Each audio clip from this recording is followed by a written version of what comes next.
তারই মতো হাজারো মানুষ রোজ কবরে চলে যাচ্ছে। প্রতিনিয়ত ওই মানুষ আল্লাহর ডাকে সাড়া দিয়ে পাড়ি জমাচ্ছে ওই অন্ধকার কবরে। কিন্তু আপনি ব্যস্ত দুনিয়া নিয়ে। কখনো কি আপনার ইমেজিনেশনের মধ্যে এই চিন্তা আসে না, আমি যদি এই মুহূর্তে মারা যাই, কবরে যদি আমায় দাফন করা হয়, কি অবস্থা হবে আমার? কেমনে থাকবো সেখানে?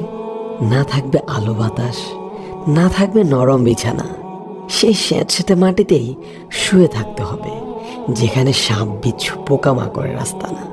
দুনিয়ায় এত সাফল্য, এত এত আয়োজন, কিন্তু কবরে যেতে হবে আপনাকে সম্পূর্ণ একা।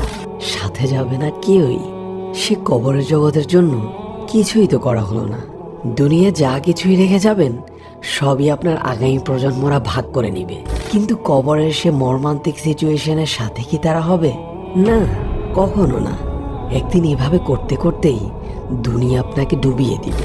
অতঃপর মালাকুল মাউত চলে আসবেন, রুহটা বের করে নিয়ে যাবেন।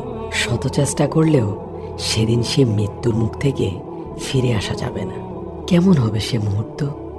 এত মায়া, এত ভালোবাসা, এত সুখ, একদিন সব ছিনিয়ে দেবে এসে মৃত্যু।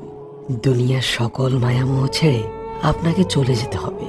আজ মারা যান, কালই আপনাকে সবাই ভুলে যাবে। সবাই একটাই কথা বলবে, লাশটাকে তাড়াতাড়ি দাফন করে আসো। সেদিন আপনাকে সবাই লাশ বলে ডাকবে।